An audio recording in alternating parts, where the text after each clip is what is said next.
ગુજરાત ગેસમાં છેલ્લે આપણે ફેબ્રુઆરીમાં જોઈએ તો 20 લાખ ક્યુબિક મીટર જેવું એમનું કન્ઝપ્શન હતું, એટલે 200 જેવા યુનિટો ગુજરાત ગેસમાં ચાલુ હતા અને બાકી પ્રોપેન એલપીજીમાં ચાલુ હતા. એમાંથી જોઈએ તો એમને જે 80% ગેસ મળી રહ્યો હતો એમાં અત્યારે સિરામિક ટાઇલ્સ બનાવતા અને સેનેટરીના ટોટલ મળીને 40 જેવા યુનિટ અત્યારે ચાલુ છે. અત્યારે ભાવ વધારો આવી રહ્યો છે, એમાં તો કેટલા ભાવ વધારો આવી રહ્યો છે, પહેલા કેટલો ભાવ હતો અને એની અસર અત્યારે ઉદ્યોગ ઉપર શું થઈ શકે છે? પહેલા 41.50 રૂપીસ હતો, આજના જે પ્રાઇસ આપણને મળ્યા છે 92 રૂપીસ મળ્યા છે અને એ યુએસડીમાં 94 રૂપીસના કેલ્ક્યુલેશન ઉપર છે. તો અત્યારે માર્કેટમાં જે પ્રમાણે ડોલર પણ વધી રહ્યો છે એ જોતા 105 રૂપિયા ટેક્સ સાથેના પ્રાઇસ મળતા હોય, જે માર્કેટમાં સિરામિક પ્રોડક્ટમાં એક્સપોર્ટમાં અને ડોમેસ્ટિકમાં બંનેમાં પ્રશ્ન ઉભા થતા હોય અને એ પ્રમાણે અમારા કસ્ટમર લેવા પણ અત્યારે તૈયાર નથી. આપણે આવનારા દિવસોમાં જ્યારે ફેક્ટરી ચાલુ કરવાની વાત હતી, તો આ જે ભાવ વધારો છે એમાં ફેક્ટરી ચાલુ થઈ શકે એમ હોઈ શકે એમ છે કે આના કારણે ફેક્ટરીનું મોટું નુકસાન થઈ શકે? હાલમાં જે પ્રાઇસ મળે છે એમાં ફેક્ટરી સર્વાઈવ થઈ શકે એવી કન્ડિશન નથી. અત્યારે વોલ્ટાઇલ્સ એસોસિએશનના સર્વે મેમ્બરોની જનરલ મીટિંગ મળેલી હતી અને સર્વાનુમતે એવું નક્કી કરેલ છે કે આપણે અત્યારે જો ડિમાન્ડ ના હોય અને પ્લાન્ટ ચાલુ કરીએ તો આપણે 1 મહિના પછી ફરીથી શટડાઉન લેવાનો સમય આવે અને ફરીથી આપણા જે કામદારો છે એ બેકાર બને, તો એનાથી આપણે એવું નક્કી કરીએ કે ગેસના પ્રાઇસ ઘટે અને સરકાર આમાં વેટમાં રાહત આપે તો આપણે 1 મે થી પ્રોડક્શન ચાલુ કરીએ એવું અમે સર્વાનુમતે આજે વોલ્ટાઇલ્સ બનાવતા યુનિટોએ નક્કી કરેલું છે. કેટલા યુનિટ? આ વોલ્ટાઇલ્સ બનાવતા અત્યારે 161 યુનિટોએ સર્વસંમતિ આપેલી છે. અત્યારે આજે યુદ્ધની પરિસ્થિતિ ચાલી રહી છે, જેના કારણે 25 દિવસનું શટડાઉન લીધું હતું.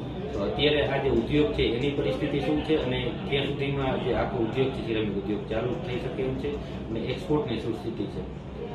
આમ જોઈએ તો ઉદ્યોગમાં તો બહુ નુકસાન હોય, કારણ કે એમને બેંકના હપ્તા ચાલુ હોય, શ્રમિકોના પ્રશ્ન હોય, ઉદ્યોગકારોને ઘણી બધી ઇન્ડસ્ટ્રી જે સોલાર પ્લાન્ટ પણ લગાવેલા છે એટલે એના પણ લોનના હપ્તા ચાલુ હોય.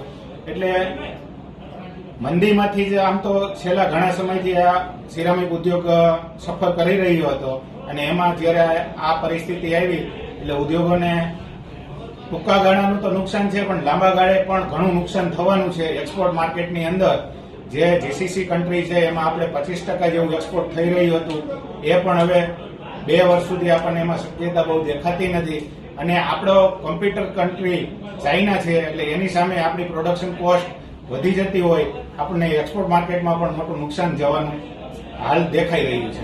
આપણે સાથે જે પ્રોપેન ગેસનો પણ વપરાશ થાય છે સિરામિક ઉદ્યોગમાં, તો એમની અત્યારે સ્થિતિ શું છે? સપ્લાય આપણને મળે છે કે કયા ભાવે મળે છે? હાલ પ્રોપેન અને એલપીજી એમનો સપ્લાય બંધ છે અને લાંબો સમય સુધી એ મળી શકે એવી કોઈ શક્યતા દેખાઈ રહી નથી.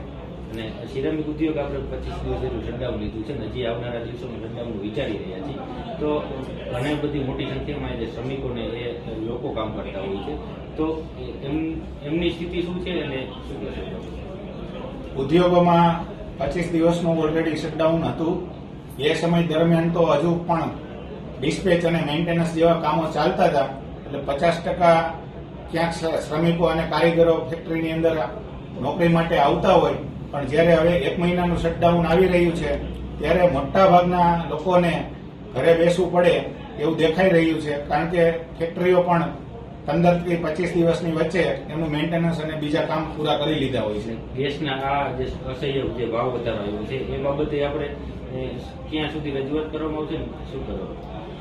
મોરબી સિરામિક એસોસિએશન સાથે ગુજરાત ગેસ અને ગુજરાત સરકાર સંપર્કમાં છે. એમને પણ સસ્તો ગેસ મળી રહે એવા સરકાર પણ પ્રયત્ન કરી રહી છે. જો એ બેનિફિટ મળશે તો એ પાસ ઓન કરવા માટે રેડી છે અને ઉદ્યોગોને મદદ કરવા માટે એના પૂરતા પ્રયાસ છે.